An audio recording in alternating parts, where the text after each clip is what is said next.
الحمد لله الذي بنعمته تتم الصالحات وبتوفيقه تتحقق الغايات، والصلاة والسلام على البشير النذير والسراج المنير سيدنا ومعلمنا محمد صلى الله عليه وسلم وعلى آله وصحبه وتابعين إلى يوم الدين. السلام عليكم ورحمة الله وبركاته.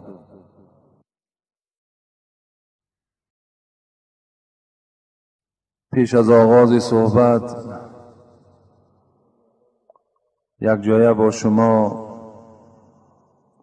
دستی به دعا می برداریم و دعا می کنیم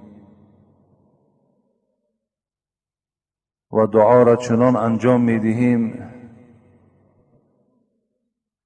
که چگونه حبیب خدا می گوید یقین شمارنده باشید که دعای شما را خدای مهربان می شنود و دعای شما را خداوند قبول می گرداند. اللهم ارزقنا بكل حرف من القرآن حلاوة وبكل كلمة كرامة وبكل آية سعادة وبكل سورة سلامة وبكل جزء جزاء. پروردگارا عاقبت کار همه ما بندگانت را به خیر بگردانی. خدایا ایمان ما را با سلامت نگه بداری. خدای مهربان هر مراد هر مطلوبی که در دل این قوم و جمع ما هست اگر نیک باشند خدایا برآورده بگردانی و خدایا این جمهوری ما را از هر گونه ضررهای درونی و بیرونی نجات دهی و در دل این مردم ما مهر و محبت ذات خودت را، پیغمبرت را، اسلامت را و این وطن را خدایا جایگیر بگردانی و خدایا رهبر دولت ما را عمر دراز و توفیق با رفیق نصیب و روزی بگردانی و در هر یک عملهای نیک آبادانیهای نیکی که در پیش دارد خدایا موفقش بگردانی. آمین یا رب العالمین. جمعه گذشته ما و شما در اطراف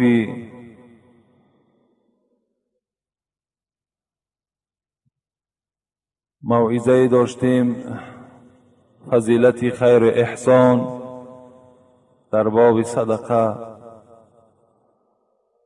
وجوه هم مهمون را بیاریم.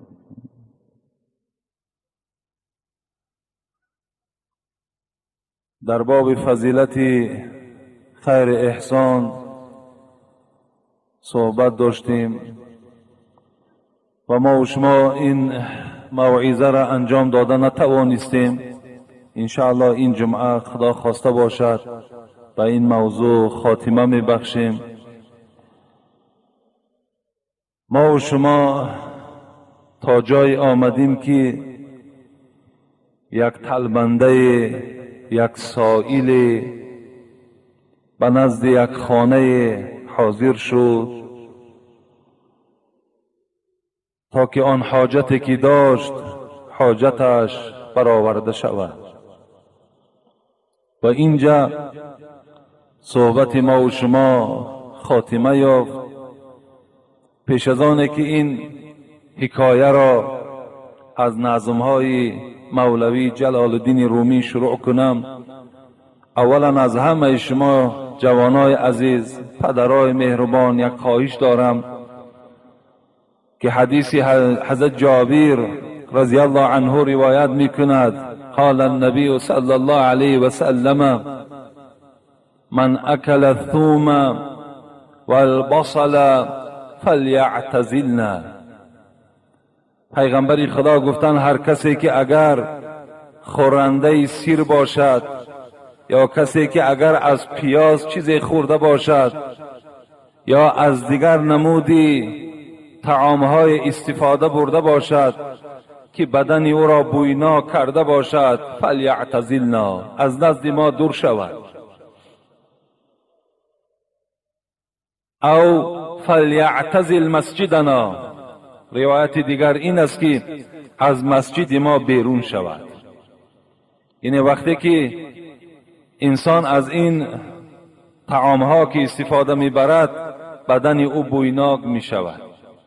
مقصد من چی است؟ امروز ما و شما روی به یک فصل نو، بهار، تابستان روی آوردیم. فصل هست که البته گرم است، وجود ما و شما عرق آلود می شود، لباسهای ما و شما بویناک می شود. از این خاطر در این روز جمعه از همه شما برادرای عزیز خواهش ما این است که لباسهای زیبا پوشین، لباسهای پاکیزه تان پوشین، بدنهاتان خوشبوی کنین و در روز جمعه یقین دانین که شستن بدن این سنت است که پیش از آمدن جمعه باید که بدنهاتان شما شسته کنین. در روایت مسلم، امام مسلم در صحیح خود میگوید فلا یقربن مسجدنا. حبیب خدا گفتند که کسی که اگر از طعامهایی که بدبوی است، چی دهان او را بدبوی میکند چی بدن او را بدبوی میکند، فلا یقربن مسجدنا، اصلا به مسجد ما نزدیک نشود. تا این اندازه حبیب خدا تاکید کردند. فإن الملائکه تتعظ مما یتعظ منه بنو آدم، زیرا حبیب خدا گفتند ملائکه ها آزار می‌یابند از آن چیزی که فرزند آدم آزار می‌یابد. این اگر در پهلوی ما و شما یک نفر نشیند که چه از لباس بویناک داشته باشد، چه از طعامهای بویناک استفاده برده باشد، پیغمبر فرمودند ملائکه ها آزار می‌یابند چگونه که برادری که در پهلوی تو است از تو آزار یافت. در این روزهای گرمی برادرای عزیز می توانید که شما لباسهای پشمین نپوشین، لباسهای زیاد نپوشین و پیش از آمدن بدنهاتون تازه شوین، با صابونها شوین. همون جوربهای بویناکی که در پای ما و شما داریم اونها را دور اندازیم، زیرا پیش از آمدن شما ما این مسجد خیلی پاکیزه میکنن، گرد و چنگی را میگیرن، تازه میکنن، به خاطر که شما آزار نیابید. یکی وقتی شما آمدید و باز به همون جوربهای بویناک و بدنهای بویناک اگر بالای این جای نمازها که نشستین، شما برادر مسلمانتان آزار میدهین. دیگر شما از این ثواب نماز جمعه چیزی را برخوردار نمیشوید. حتی حضرت عمر بالای خطبه می برآمدند و در خطبهشان گفتند که دیدم پیغمبر خدا را که در مسجد نفری بود که بدنش بوی میکرد، از مسجد بیرون کرد و برای او گفت هر وقتایی که سیر میخوری یا پیاز میخوری در حالت پخته بخور، یعنی در حالت خام نخور که اینها بوی بد پیدا میکنند. اینها حلال هستند، لیکن زمان به مسجد آمدن اینها را گفتن استفاده نبرین که البته بدنهای شما بویناک می شود. من در اساس این حدیث اینا گفتنی هستم که یعنی شرط از خوردن پیاز و سیر نیست، بلکه بدنهای شما هم اگر ناشسته ماند بوی پیدا می کند. حتی مختصر عباره های مختصر موجود و فی ثیاب البزلتی، اگر در لباس چرکین شما نماز خوانین نمازتان مکروه است گفتن. حتی صاحب مختصر میگوید برای همین روز جمعه روز عید است، سردار روزهای هفته است.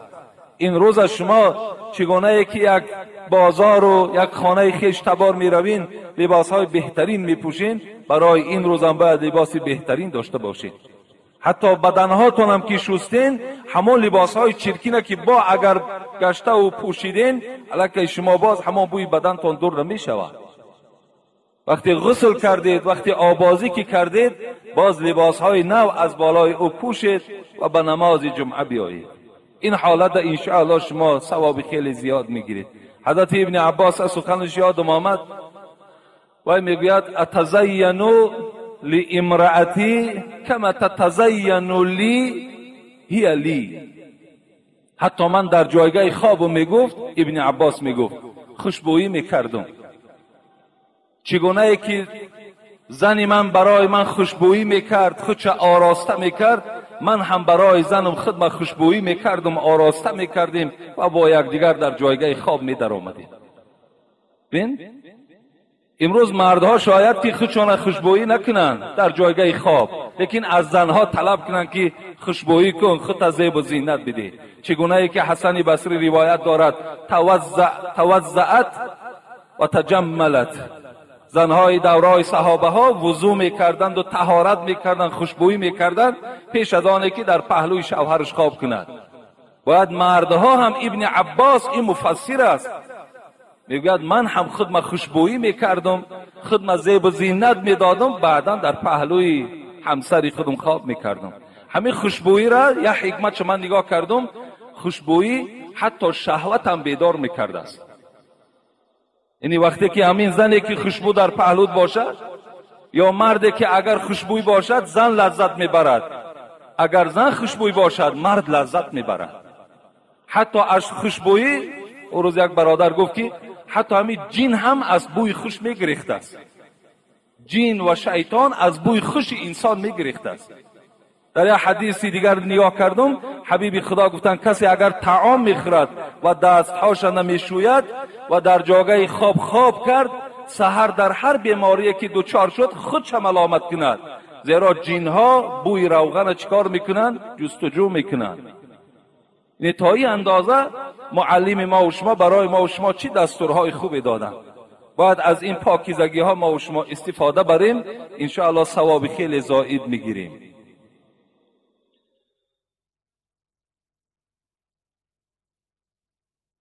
سائل آمد به سوی خانه موعظه ما و شما همینجا انجام یافت. خشکنانه خواست یا ترنانه؟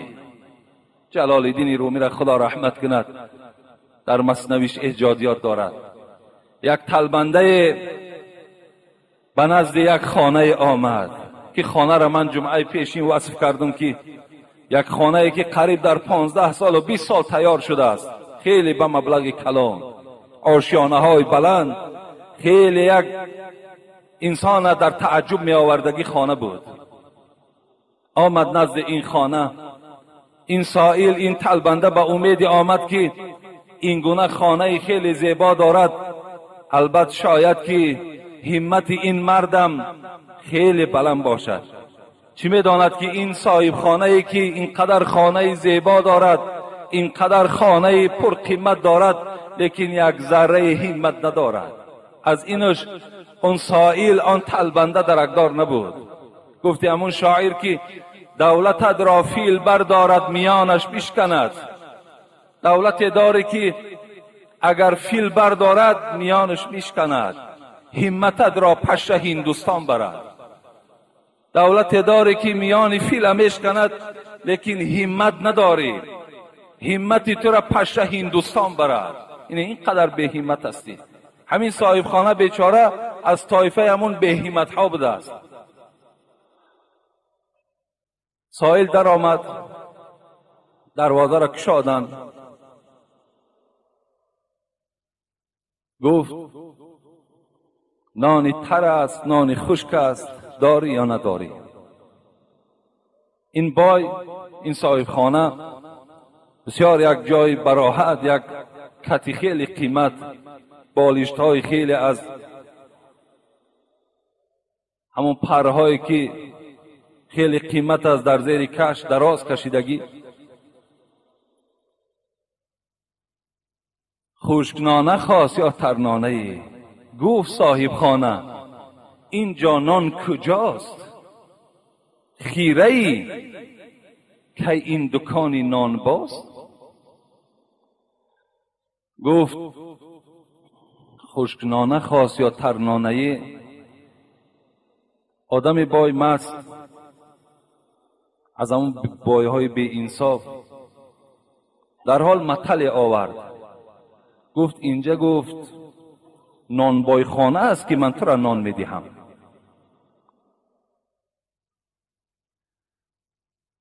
گفت بار اندک پی هم بیا. گفت آخر نیست دکانی قصاب. بیچاره از نان امیدش کنده شد، نان نداد.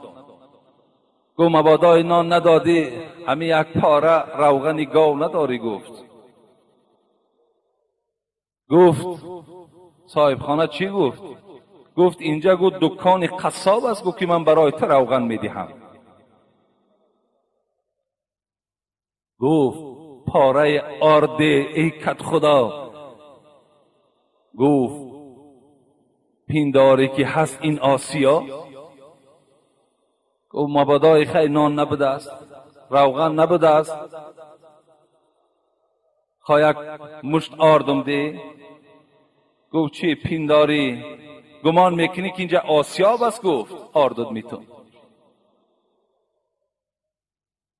گفت اندک آب ده از مکرعه. مکرعه گفته مشک آب میگن. نگاه کرد که بالای سر همون بایده یک مشک آب است. گفت خیلی یک پیاله آبم بته. گفت هست جو یا مشرعه. گفت اینجا من دریا ندارم، اینجا یگان جو یگان بحر نیست که من برای تو آب دهم. نان گفت نداد. روغن گفت اینجا دکان قصاب خانه است. آرد گفت اینجا آسیاب است. آب گفت اینجا دریا هست، جوی است. هرچی آن درخواست از نان و سبوس، چربک می گفت و می کردی فسوس. میگد این سائل، این طلبنده هر چیزی که می پرسید آدم بای در حال یک چربک می گفت. چربک گفته یک مطل می آورد. گدا خیلی گدای دانا بود و این معامله‌ای که الحال گدا نسبت این بای کرد، این برای تمام آدمانی که سخی نیستند، برای تمام آن بایهایی که دری بسته دارند، دست فقیرها و بیچاره ها را نمیگیرند، یک عبرت است. گفتی حضرت مولوی رومی شعر من شعر نیست اقلیم است، حزل من حزل نیست تعلیم است. من هر حزلی که میکنم شما را حزل نشمارین، این تعلیم است برای همه شما. آن گدا در رفت و دامن برکشید. بعد در بین حولی چیکار کرد گدا؟ آن گدا در رفت و دامن برکشید، تا در آن خانه به حسبت خواست ریست. اد گدا نامه چید، آمد بین همون حولی در پیش همون کتی که بای داشت، دامنش بالا کرد و همونجا خچه فارغ کردن گرفت. چگونه که در حاجت خانه می نشینی. گفت هی هی تنزم ای دیجم، تا در این ویرانه خود فارغ کنم. بعد وقتی که اون نشست میگد حاجت چکی شکستن گرفت، این بای دید این احواله، گفت هی هی هی، گفت این چی عمل است کردی؟ شرم نکردی؟ گفت تو هی هی کردن بگیر. من که در این ویرانه، گفت این خانه نیست، گفت این یک ویرانه بوده است، در همین ویرانه گفت یک حاجت شکنم، چون در این جا نیست وجه زیستن، بر چنین خانه بباید ریستن. اینجا گفت وجه زیستن نبوده است، اینجا نان نبوده است، اینجا آب نبوده است، اینجا روغن نبوده است، اینجا آرد نبوده است، این خانه نبوده است، این حاجت خانه بوده است. از این خاطر من همجا خودم فارغ کنم. و گدا خیلی گدای دانا. شاید این گدا از گداهای باشد که پیغمبر خدا در حدیث ها برای ما و شما اینها را یاد کردند. اگر سوره والضحی خوانیم ما و شما، اعوذ بالله من الشیطان الرجیم، و اما السائل فلا تنهر، خدا میگوید وقتی طلبنده های در خانه شما که وارد شدند فلا تنهر، شما بالای اونها داد و آواز بلند نکنید، اونها را از نزد دروازه خود نرانید و هر گونه صحبت‌های وزنین بالای اونها روا نبینید. زیرا حبیب خدا میگوید رد السائل ببذل یسیر او رد جمیل فانه یأتیکم من لیس من الانس ولا من الجن ینظر کیف صنیعکم فیما خولکم الله. پیغمبر خدا میگوید بسیاری طلبنده های هستند که وقتی نزد خانه شما آمدن آنها را شما اگر چیزی نداشته باشین با کلمه خوب جواب گویید و اگر چیزی داشته باشید با آنها تسلیم کنید. زیرا بسیاری از طلبنده های هست گو پیغمبر که آنها نه انسان هستند و نه جن هستند، بلکه آنها میآیند شما را میسنجند در آن مالی که شما دارید. یعنی اونها از جمله ملائکه ها هستند، برای سنجش بنده های خدا می آیند، کنی نظر میکنند که بنده های خدا با آنها چگونه معامله میکرده باشند. بعضی از آنها با این مقصد می آیند که در ریاض الصالحین یک قصه را ابو هریره از نام پیغمبر خدا حکایه میکند که دوره های بنی اسرائیل یک فرشته را پیغمبر خدا یک فرشته را خداوند روان کرد تا که 3 طایفه آدم ها را سنجش کند. پیش یک آدمی کوری مادرزاد و کلی مادرزاد و پیسی مادرزاد آمد. اول به پیش آدمی میگه پیسی مادرزاد آمد، گفت چی میخواهی؟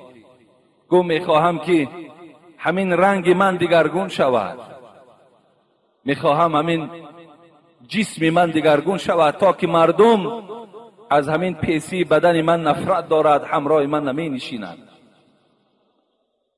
میگوید این فرشته دستش دوان بالای همین مرد. این پیغمبر خدا در حدیث متفق علیه است حکایت دارد برای صحابه هاش. دستش دوان میگوید در حال میگوید این بدن آدمی پیس صحت و سلامت شد. گفت از مال دنیا چی میخواهی؟ گفت یک اشتر میخواهم. میگوید فرشته دعا کردند، یک اشتری حامله داری را خداوند به این آدمی پیس چیکار کرد؟ نصیب کرد. آمد نزد آدمی کوری مادرزاد، گفت تو چی میخواهی؟ گفت میخواهم همین چشمهای من بینا شود. میگوید این فرشته چه دستاش یک دوان آدم نابینا هم بینا شد. گفت از مال دنیا چی میخواهی؟ گفت یک گاو میخواهم. میگوید یک گاوی حامله دار دعا کرد، بر این آدم نابینا هم تسلیم کرد. آمد پیش آدمی کل، گفت تو چی میخواهی؟ گفت میخواهم همین بالای سرم یک موی خوب برآرد. میگوید فرشته بالای سر همون یک دستمال کرد، موی خوب از بالای سرش برآمد. از مال دنیا چی میخواهی؟ گفت گوسفند میخواهم. میگوید یک گوسفند حامله داری را برای این آدمی کلم چی داد؟ نصیب کرد و رفت. از بین چند وقت گذشت، آنچنان خداوند به این 3 طایفه میگه مال داد که حتی بیابان ها نمی برد. یک زمان پس پروردگار همون فرشته را روان کرد که رو یک سنجش کن. آمد میگوید پیش آدمی همون پیس سفید پوست کسلی سفیدی، گفت ای برادر، گفت من مسافرم، در راه ماندم، میخوام از همین مالی اشتری که داری یکی اونها را برای من نصیب کن تا که من به خانه خود صحت و سلامت رسم.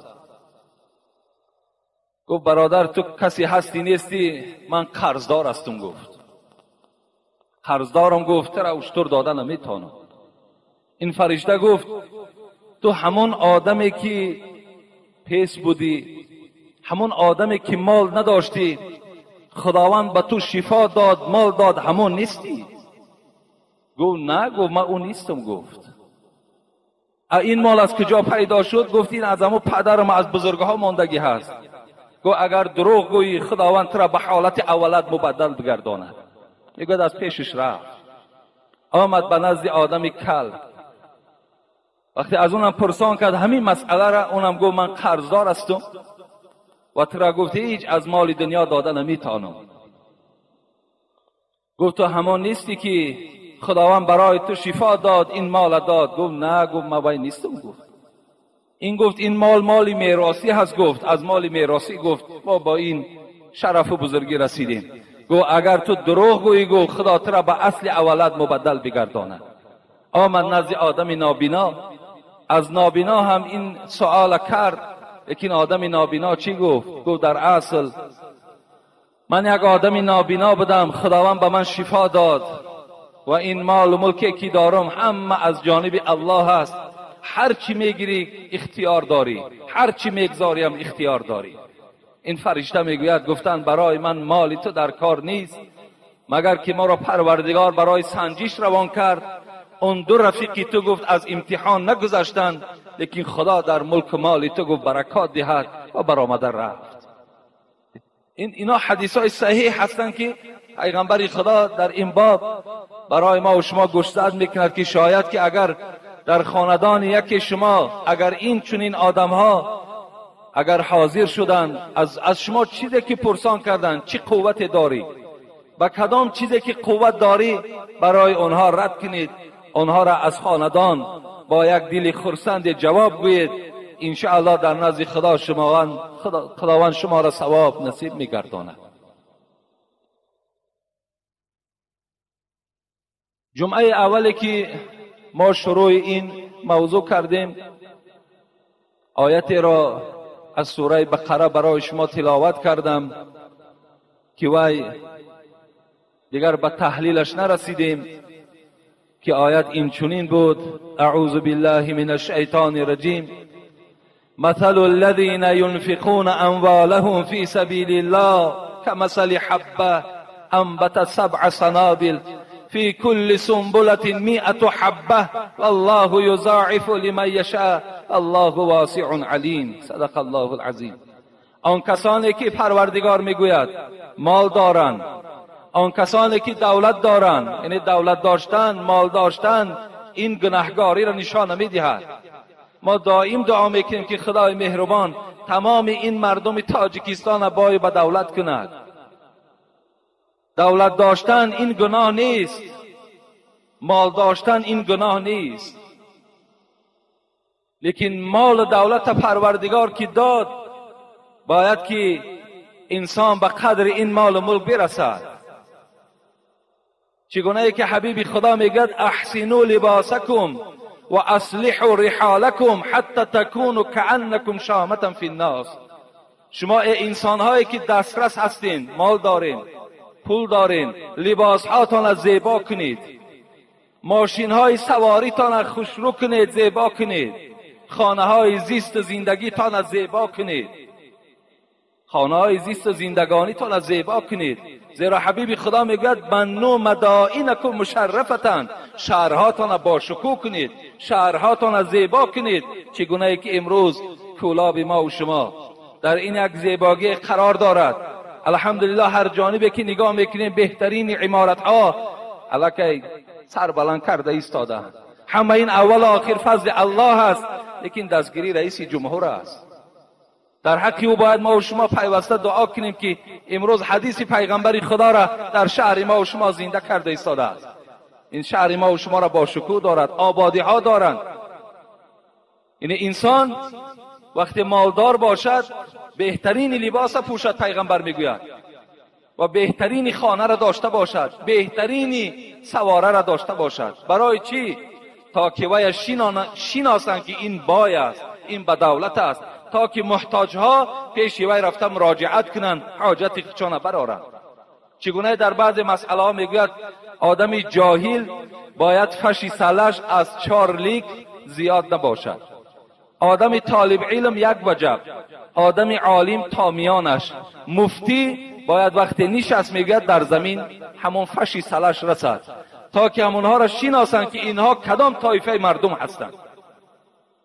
آدمای بای هم باید امروز شناسند. افسوس که امروز بایهای ما یک لباسی میپوشند که کم بغل نمیپوشش، یک سواره در سوار میشود که پسترین آدم دارد. برای چی؟ تا که بایی مرا نفهمند. تا که ندانن که من بای هستم و یکی مده مراجعت کنن و من 10 و 20 نیام این آدم فقیر و این بیچاره را دستگیری کنم. حالا که پیغمبر خدا میگه اذا اتاک الله مالا فلیور علیک فإن الله يحب ان يرى اثره على عبده حسنا ولا يحب البؤس ولا التباؤس. خداوند وقتی به شما مال میدهد، پیغمبر خدا میگه دوست می‌دارد پروردگار که اثر مال چه در بندش بیند. دوست می‌دارد که همون مالی که خداوند به بنده داده است همون بنده مال در راه خیر صرف کند، در راه آبادانی ها صرف کند. خوش به حال همون برادرایی که امروز مالشان در راه خدا صرف میکنند، در راه نیک صرف میکنند، در راههای صرف میکنند که از پشت اونها صدقه جاریه میگویند. گفتی حضرت سعدی که نمیرد آن کی ماند پس از وی بجای، پول و مسجد و خان و مهمان سرای. هیچ وقت نمیمیرد. گفت کدام انسان نمیمیرد؟ آن کسی که از پس او یک کوپروک آباد می شود، آن کسی که از پس او کوچه هاشان آباد می شود، از پس اونها یک مهمانخانه می شود، از پس اونها یک مسجد بینا می شود، از پس اونها یک آبیاری می شود، یک باغ از اونها باقی می ماند. اینها نمیمیرند. گفت حضرت سعدی هر آن که نماند از پسش بجای. در دوام مصرع‌های شعری میگوید یعنی هر کسی که از این دنیا گذشت، یعنی هر کسی که از این دنیا گذشت لیکن از او چیز نشانه نماند، درختی وجودش نیاورد و بار، همچنان یک درختی بیمیوه هست. و اگر رفت آثار خیرش نماند، نشاید پس از وی الحمد خواند. اگر رفت از دنیا و هیچ آثار خیرش نمیماند، از پس او حتی الحمد میگد خواندن جایز نمی شود. این مال داشتن این گناهگاری نیست. هر کسی مال دارد خوش به حال شد، لیکن مال باید که ما و شما امروز ساعتی آمده است که همسایه ما را دستگیری کنیم، امروز ساعتی آمده است که یتیمخانه ها را دستگیر کنیم، امروز ساعتی آمده است همون بیوزن هایی که بی پرستار هستند اونها را دستگیر کنیم، دستگیری کنیم. امروز شرایطی آمده است که ما و شما میگیم دخترهای تاجیک امروز تن فروشی دارند، در ملت‌های بیگانه تنشان میفروشند. برای اونها را پیشگیری کردن ما باید کمک کنیم. اونها را از این راه بد باید که ما و شما باز داریم. به سبب چی؟ به سبب که ما و شما اونها را یگون حق آرده از خواه روغن است در خاندانشان تأمین کنیم. افسوس که امروز همون مهر و محبت حتی در بین برادر به برادر نمانده است. کجا من در حق همسایگی گپ زنم که حبیب خدا حضرت ابیذر غفاری را فریاد زدند، گفتن اذا طبخت مرقه فاکثر ماءها و تعاهد جیرانک. ای ابوذر، وقتی در خانت خوراک بپزی همون آب خوراک زیادتر کن، آب شوربا را زیادتر کن و از حال همسایه ها خبرگیری کن. این از تعلیم پیغمبر خدا برای ما و شما. امروز ما و شما طعام در همون تریت گاوها میریزیم، در جویبار میریزیم، لیکن همسایه را نمیتیم. خداوند میگوید مثال آن کسانی که نفقه میکنند، یعنی مال خودشان در راهی درست صرف میکنند، مثال یک دانه هست که مثل حبه انبتت 7 سنابل، یک دانه که از زمین میزند بیرون میبراید 7 خوشه دارد، فی کل سنبلة 100 حبه، در هر یک خوشه او 100 دانه هست. والله یضاعف لمن یشاء.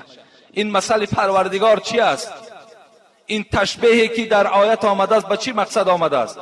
یعنی انسان وقتی که اگر 1 سامانی در راه الله خیر میکند، پروردگار میگوید 700 سامانی ما بهر او نصیب میگردانیم. یعنی خوش به حال همون برادرهایی که امروز دستی با خیر دارند، خوش به حال همون برادرانی که امروز خیر احسان دانند.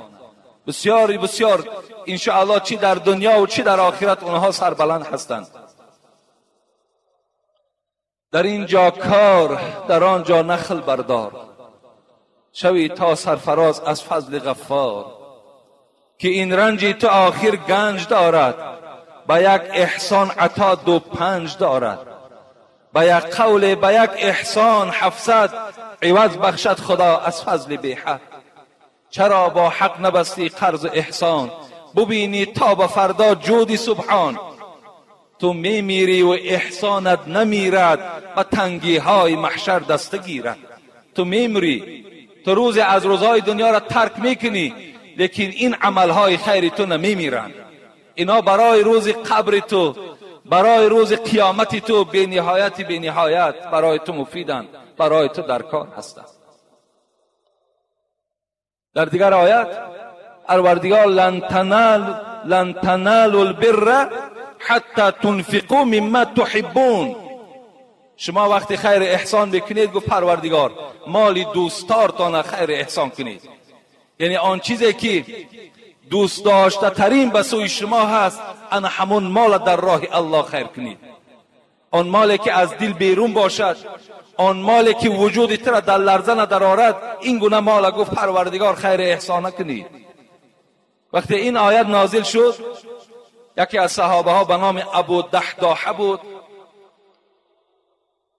یک باغی داشت که به نام بیروحا بود، که میگوید در داخلش 600 تنه خرما داشت. ابو دحداحه در داخل همین باغ خانه زیستش بود، خانه زندگانیش بود. وقتی این آیت آمد که پروردگار از شما قبول نمیگرداند مگر آن خیری را که، آن صدقه را که به سوی شما محبوب است، به سوی شما دوست داشته تر است، حضرت میگوید نزد حبیبی خدا آمدن، گفتن دستان در دست من بگذار. میگوید پیغمبر خدا دستش در دست این صحابه گذاشت، گفت خداوند میگوید من قبول نمیگردانم مال را که اگر به سوی شما محبوب نباشد. گفت بله. گفت پروردگار این آیت فرستاد، گفت ای حبیبی خدا، من عهد کردم و پیمان دارم همین باغی که 600 تنه دارد و حیات زندگی من از حساب همون است، من وی را در راه الله بخشیدم. پیغمبر خدا میگوید وقتی این باغ ابو دحداحه که به پیغمبر خدا بخشید، پیغمبر چی گفتن؟ به به. یعنی وقتی ما و شما یک سخن عجیب میشنیم که په میگوییم، حبیبی خدا گفتن به به، یعنی چی تو خیری بزرگی را بجا آوردی. و این باغ میگوید حضرت در بین یتیم ها چیکار کردن؟ تقسیم کردن. یعنی این گونه جوانمردی ها، این گونه سخی های در دوره های پیغمبر خدا وجود داشت. یا حضرت ابو طلحه را روایت میکند، ابو دحداحه را میگه وقتی آمد برای باغ تسلیم کردن، زنش با همراهی فرزنداش میگه در داخل باغ بود، گو از باغ بیرون شوید که این باغ من در راه الله تسلیم کردم. حضرت ابو طلحه هم وقتی که از این آیت درکدار شدن، اون حضرت میگه در داخل باغش چنان یک چشمه داشت که بی نهایت آب شیرین داشت. پیغمبر خدا هر وقت از مسجد بیرون میشد همون باغ میرفت.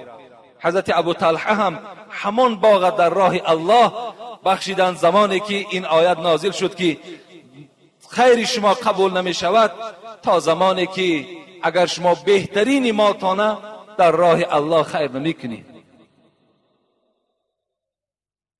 این تقرضوا الله قرضا حسنا یضاعفه لكم و یغفر لكم والله شکور حلیم. این آیت ها از بزرگی خیر احسان خبر می دهد. کیست پروردگار میگوید که در راه من قرض دهد؟ کی هست که پروردگارش قرض دهد؟ این تقرضوا الله قرضا حسنا یضاعفه لكم. خدا میگوید یعنی صدقات به لفظ قرض آورد که در راه الله خیر احسان میکند تا که مال او را ما مضاعفی در مضاعف کنیم، دو چندی در دو چند کنیم. یغفر لکم، باز چیکار کنیم؟ باز بازم این گناه های اون بنده را ما مغفرت کنیم. این است فضیلتی که از این آیات های کریمه برای ما و شما آمده میرسد. من ذا الذی یقرض الله قرضا حسنا فیضاعفه له اضعافا کثیره والله یقبض و یبسط و الیه ترجعون. خداوند در دیگر باز آیت قرآن، کیست آن کسی که پروردگارش قرض میدهد؟ کیست آن کسی که مال خودش در راه الله خیر احسان میکند؟ فیضاعفه له، تا که ما مال او را دوچند کنیم، مال او را زیاد کنیم، دولت او را بیگران کنیم. و یقبض و یبسط و الیه ترجعون. خدا چی میگوید؟ میگوید ای بندگان من، شما یقین دانین که آن مالی که در دست دارین یا آن مالی که از دست شما دور می رود، همه اون در ید قدرت ماست. یعنی مقصد از این آیت والله یقبض و یبسط، معنا مفسرها این میگن که رزق از نزد پروردگار است. یعنی آن مالی که شما در دست دارین از هیچ کس نبینید، از تجارت تان هم نبینید. تجارت این سبب می شود، لیکن اساس رزق رسان پروردگار است. در سوره زاریات خداوند میگوید ان الله هو الرزاق ذو القوة المتین. پروردگار میگوید من رزاق هستم، من رزق رسان شما هستم. این رزق شما از جانب هیچ کس نبینید. آن چیزی که در دست شما می آید همش از جانب من است. امروز هست بعضی بندگانی که بیچاره همون رزقی که در دست دارن یا مالی که در دست دارن همون یا که از یگان حکومت میبینن یا که همون از یک نفر میبینن یا همون از حساب تجارت چار میبینن، حالا که پروردگار اعلان دارد که رازق ما هستیم، رزق در دست ماست. ما وقتی فرض عین میخواندیم که یک کتاب پستری نگویم به حساب میرود، در همونجا میخواندیم در طعام خوردن 4 فرض است. یکم حلال خوردن، زیرا که پاکی حلق از اعظم فرایض است. دوم رزق را از واجب تعالی دانستن. سوم به قسمت الله تعالی راضی بودن. چهارم معصیت نکند که مادامی که قوت طعام در وی است. بین این عباره ها را ما و شما در فرض عین در 4 چیزی که در طعام خوردن فرض است میخوانیم. یعنی دوم این که رزق از الله تعالی دانستن. آن چیزی که در خاندان شما هست، آن چیزی که در دسترخوان شما هست، همه او را برادرای عزیز شما از جانب پروردگار بینید. گفتی حضرت حافظ گر رنج پیش آید و گر راحت حکیم، نسبت مکن بغیر که اینها خدا کنه. هر چیزی که به سر شما می آید، هر تنگ دستی و دستکشادی که به سر شما می آید، همه اینا گفت شما از جانب پروردگار ببینید. اینا نه از یک شخصیت ببینید، نه از یگان طرف دیگر شما ببینید. فلینظر الانسان الى الطعام ان صببنا الماء صبا ثم شققنا الارض شقا فانبتنا فيها حبا. اینم دلالت به چی میکند؟ دلالت به این میکند که پروردگار میگوید فلینظر الانسان، ای انسان، ما و شما در خطاب است، فلینظر الانسان الى الطعام، همون طعامی که خورده ایستاده به همون نظر کن. همون از کجا آمد؟ فلینظر الانسان الى الطعام انا صببنا الماء صبا، ما آب ریزاندیم از آسمان، ما باران از آسمان عطا کردیم. و فی السماء رزقکم و ما توعدون. خدا میگوید رزق شما در آسمان است. یعنی مقصد باران است، آفتاب است، ماهتاب است. اونا حرکت میکنن و امروز شما صاحبی همون یک تیکنان میشوید.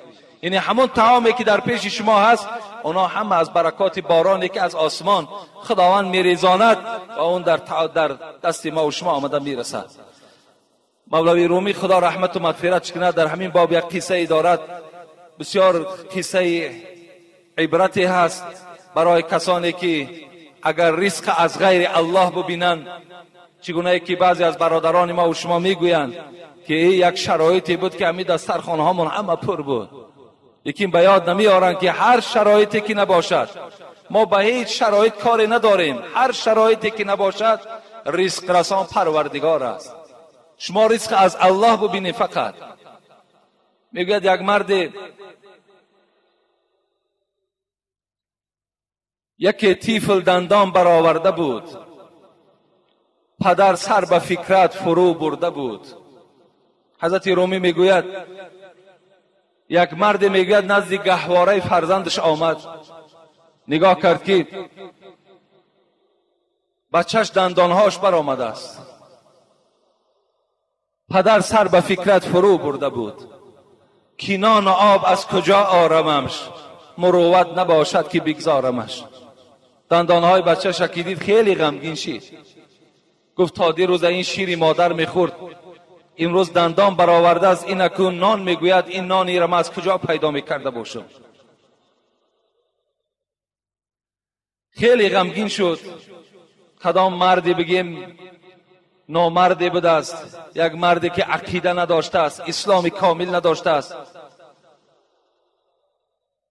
چو گفت بیچاره این سخن نزد جفت، نگر زن او را چو مردانه گفت.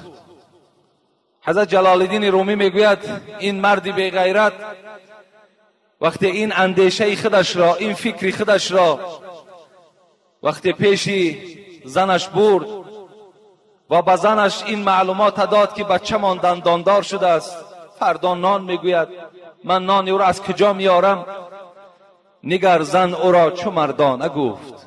نگاه که میگوید او را زن چگونه یک سخن مردانه گفت. چی گفت؟ مخور حول ابلیس تا جان دهد. ای مرده گفت ای بی غیرت، این وسواس شیطان گفت که در وجود تو خدا جاش کرده است. مخور حول ابلیس تا جان دهد، همان که دندان دهد آن نان دهد. همان ذاتی که ایره دندان داده است او خودش رزقی را میرساند. اگر شبان روزن تو کار کنی، تو رزق از الله نببینی، فرزند تو هیچ وقت صاحب نان نمی شود. یعنی به همون ذات تکیه کن، در راه خداوند کار کن، در همون شهری که زندگی میکنی کار کردن بگیر، از پروردگار زاره و تولا کو، انشاءالله پروردگار رزق تو را میرساند. یعنی رزق در دست تو نیست. یک نکته خیلی مهم من برای شما میرسانم. ما درباره فضیلت خیر احسان 3 جمعه شد، شما الکی درک کردید، فهمیدید که اگر خیر احسان کنید انشاءالله برای شما در دنیا هم عزت است، در آخرت هم عزت است. لیکن خیر احسان کیها کنند؟ خیر احسان برای کیها هست؟ حبیب خدا در حدیث می فرماید علی کل مسلم صدقه، هر یک مسلمان باید صدقه کند. هر یک مسلمان باید صدقه کند. قال این لم یجید، پرسیدند ای پیغمبر خدا شما گفتید هر یک آدم باید صدقه کند؟ گفتم بله، هر یک انسان باید صدقه کند. صحابه گفتند این لم یجید، ای حبیب خدا اگر مادامی که ما بار نداشته باشیم، اگر ما شرایط نداشته باشیم، اگر ما نان یافته توانیم که فقط همون شکم خودمان و شکم فرزندهامان سیر کنیم، ما چی کار کنیم؟ حبیب خدا چی دستور دادن؟ آیا دستور دادن که رفته قرض کنید و آمده خیر احسان کنید؟ آیا برای شما پیغمبر خدا فتوا داد که رفته قرض با پراتین گیرید و مردم خیر احسان کنید، مردم نان دهید؟ یا مثل بعضی از پدر و مادرای بیرحم فرزندها را بررسی روان میکنن بیا تا که شکم مردم از نان سیر که همچنان توصیه دادن. گوش بکنید پیغمبر خدا چی گفتن وقتی سوالش دادن ای حبیب خدا مادامی نداریم چیکار کنیم؟ مثل که امروز نداریم، بعضی ما و شما نداریم، بعضی پیشواهای ما و شما مجبور میکنن که داری نداری خیر کن. یک معلم بیچاره، معلم چی دارد؟ معلم از کجا راهی فایده دارد؟ از طرف مومن آباد برای ما و شما آمد، برای من پیش من گفت، گریه میکند معلم، میگوید بچم خردسال بود، قریب 3 ساله 4 ساله بود، وقتی از دنیا گذشت فرداش پیشوامان آمد، نمیدانم کی باشد دیگر نامی و شرط نیست، گفت برای کودک مردن گفت خیلی 3 بیگه و 7 و 40 دیگر نکن، لیکن یک گوسپند حتمی خون کردن در کار. این خیلی پیشوای خونخور بسیار داریم، باید خون کردن در کار، لیکن از همین مالی که خون میکنی نخور که باز مرگ در فرزند دیگرت میچسبد. یعنی همین مرگ از خانه تو کنده نمیشود اگر همین گوسپندی که در خانه میکشی. باور که این خیلی گمراه ها ما پیشواها داریم. چیکار کنم؟ من گفتم خوب میشود من اصلا وقت ندارم با همراهی تو روم، و الا اگر جوان مرد باشی، اگر از من توصیه گیر باشی، باور کن نان اگر داری شرایط بکن، همون ملا را فیراد نکن. لیکن نداشته باشی اصلا برادر عزیز نکن که در نزد خدا تو گناهگار میشوی، تو هیچ ثواب نمیگیری. زیرا این آبی چشم تو را ببین، و صدقه از روی یک داشتن میشی، از حساب پوری میشی، از حسابی که انسان خیر احسان میکرد وقتش خوش میشید، چشمان پری آب، بعد مردم نان دادن میگیریم. این چی معنی دارد؟ حبیب خدا چی جواب گفتند وقتی سوالش کردند؟ گفتند یعمل بیدیه فینفع نفسه و یتصدق. ندارین، گفت شرایط ندارین. مثل امروز پیشوای ما و شما واری مردم امر نمی کردند داری نداری بکن. برای همه ما و شما همین سخنی که الحال پیغمبر خدا میگوید درس است.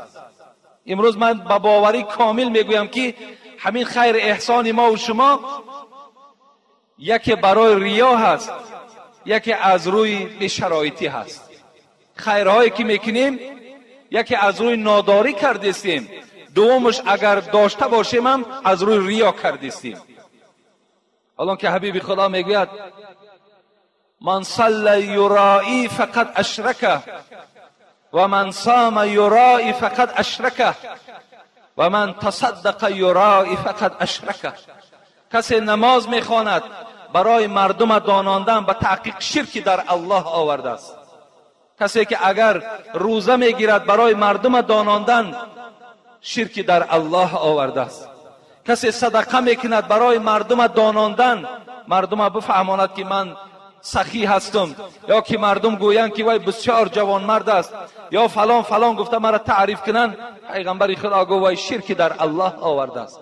روز قیامت انا همین عملهای ریا، همین عملهای خودسنایی و خودستایی، همین عملهایی که ما و شما نداریم و میکنیم، روز قیامت اول و آخر ما و شما را پروردگار جمع میکند. من متنش نمیخوانم.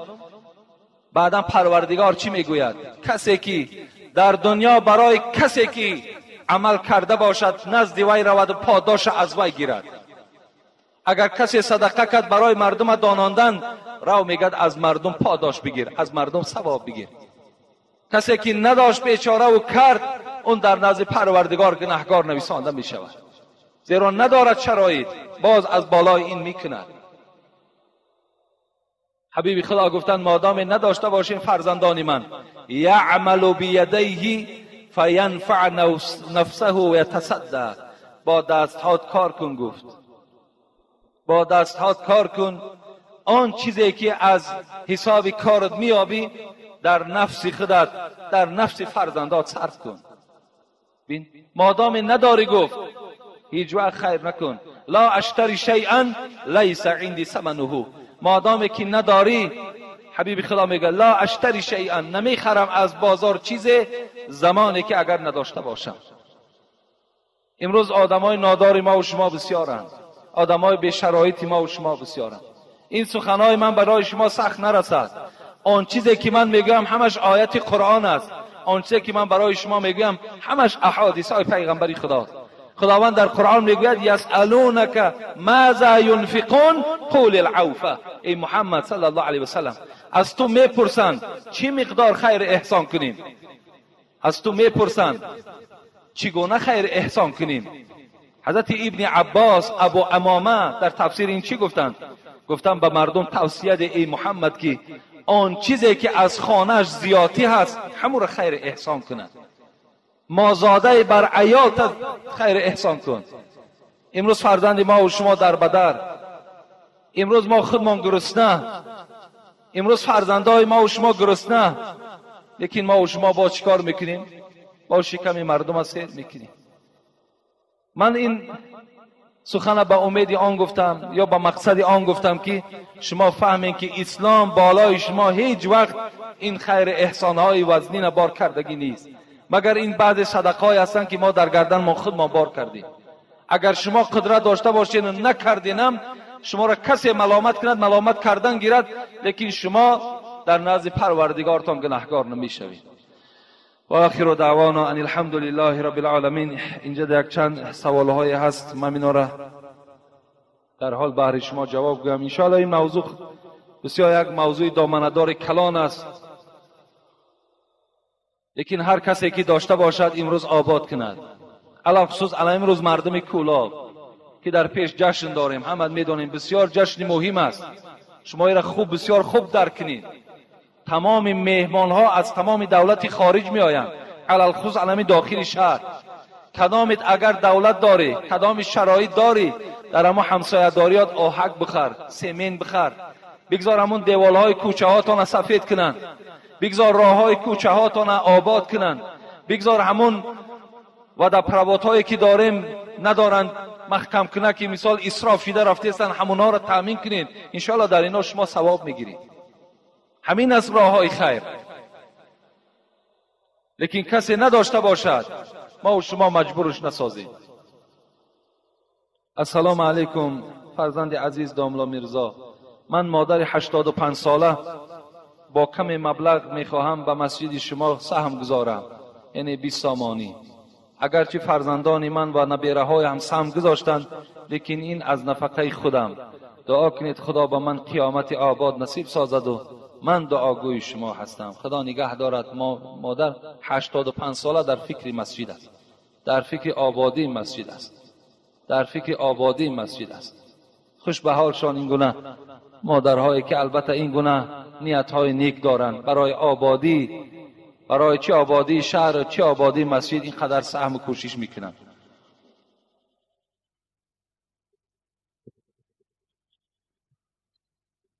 السلام علیکم اکای داملا حاجی. اینجا چند سوال دادم، با همین انشاءالله ممکن جمعه انجام دهیم. BBC شنبه مشکل کشا در کلاب پیدا شده است، باور کنیم یا نکنیم. شما اگر روز 22 برنامه را تماشا کردین، برنامه مروت بود، تماشا کردین نه؟ BBC شنبه را فهمیدین کی بود است، BBC چهارشنبه هم فهمیدین، مشکل کشا را هم فهمیدین که افسانه های حضرت آدم گفته برای مردم میخوانند در پیشان چای و دیگر. با یک فالبین دیگر هم در همون جا بود، گفت به طرف طبیب گشته گفت های شما 5 سامان میگیریم و 50 درم میگیریم. یعنی مقصد هر کسی که میتواند مردم فریب دادن گیرد، همون مردمی که اعتقاد دارد و باوری دارد. نه BBC شنبه هست، نه BBC چهارشنبه هست، اینا همه دروغ هستند. شما هیچگاه در اینها باور نکنید، نه در فالبین ها باور کنید. من برای شما حدیث های خواندم که حتی که پیغمبر خدا گفت کسی که در اینها باور میکند وای فقط کفر بما انزل علی محمد، وای کافر است در آن کتابی که بر محمد نازل شده است. شما هیچ وقت در اینها باور نکنید، پیش اینها نروید. از اینها چه حاجت طلب میکنید؟ شما از پروردگارتان حاجت طلب کنید، از خداوندتان حاجت طلب کنید، انشاءالله همه مشکلاتتان برآورده می شود. اینا همه دروغ هستند. بسیار نیک شد که همون برنامه را در تلویزیون تمام جمهوری تماشا کرد. ولی انشاءالله بسیار برنامه ها می شود. این خیلی برنامه هایی که حال مردم مجبور کرده ایستادن، اینا را همش در تلویزیون نشان می دهند. اسلام حقانی انشاءالله بعد خودش روی می زند. دوم ارواحک چی خیلی است؟ ارواحکی که در خانه ما و شما پیدا می شود و بعدا می گوید که یعنی همون خانه به خیر خدایی ماند، ارواحک می آید. اگرچه اصل ندارد، اگرچه این اصل ندارد، یعنی ارواحک هم خودش یک مخلوق خداست، هر خانه در رفته می نشیند. لیکن همون شاید که زمانی بود که البته مردم به خیر خدایی بود، همون پیشینی ها همین مسئله ها را پیدا کردن تا که مردم ای خدا نترسه، همین ارواحک بترسه و خیر احسان کنه. شاید همین را بیچاره مطرح کردن. مثل که شب قدر میگن اگر تا روز بیستی هر چیز را که به قپی طلا می شود. همون را پیشوا برای چی کردن؟ تا که همین آدم ها شب زنده داری کنن، تا که خواب نکنن، به خاطر هم طلا هم که باشد تا روز ایستن انشاءالله ثواب میگیرن. این ارواحک هم مثل همون است. در زندان جمعه خواندن چه خیلی است؟ امروز در ترمه ها جمعه خواندن واجب است. در هر ترمه ای که اگر مسجدها امروز می آیند، هم بچه‌هایی که از زندان آمده و امروز مثال ماها قطعشان صحبتی میشیم، همش میگن که وقتی نماز ما نمازها نمی خوانیم. برای همین در زندان ها امروز جمعه واجب هست. اگر شرایطش باشد، فراهم باشد، باید که خوانند. اگر نخوانند گناهکار میشوند. لیکن اگر شرایط نباشد برای اینها واجب نیست جمعه، مگر همون پیشینشان جماعت میخوانند. فراهم باشد باید که خوانند، اگر نخوانند گناهکار میشوند. لیکن اگر شرایط نباشد برای اینها واجب نیست جمعه، مگر اما پیشینشانه جماعت میخوانند. زنی که مرد را در جایگاه خوابش راضی نمیکند بلکه باز شرط ها میماند، آیا او را در این حالت زدن، دشنام دادن جایز است یا نه؟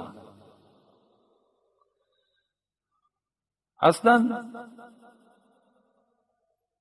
پیغمبر خدا میگه این من حق زوج علی زوجتی اذا ارادها علی نفسها و هی علی ظهر بعیر ان لا تمنعه. یک حقی مرد بالای زن چی هست؟ پیغمبر گفتن اگر زنی که بالای اشتر سوار باشد، ممکن بالای اشتر در سوار است، خانه پدرش رکی است یا خانه مادرش رکی است، همین حالت در میگه که مرد اشتهاش آمد. حبیب خدا چی گفتن؟ اگر گفتن اشارش کنه که نزد من بیا، باید از اشتر فرامده مرد راضی کنه. در اما حالت یعنی از اشتر برای چی میگوید؟ محدثا میگن برای چی اینجا اشتر را ذکر کرد؟ زیرا میگد از اشتر فرامدن بسیار کاری مشکل است.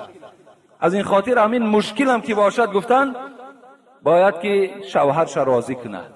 اذا دعا الرجل امرأته الى فراشی فلم تأتیه فبات غضبان علی لعنتها الملائکه حتی تصبح.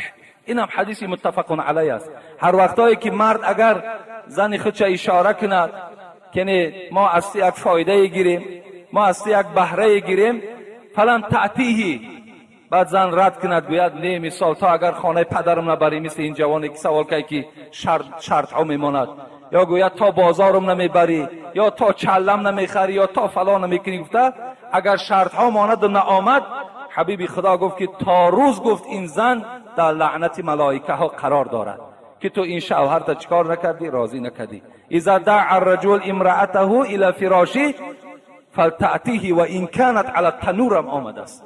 در دیگر حدیث پیغمبر خدا میگوید که اگر وقتی که مرد یعنی از زنش خواهد که استفاده برد، اگر زن در حالت نانپزی هم که باشد اشارش کند، میگد همون چکدانه به همون نان گذارد و پیش شوهرش بیاید.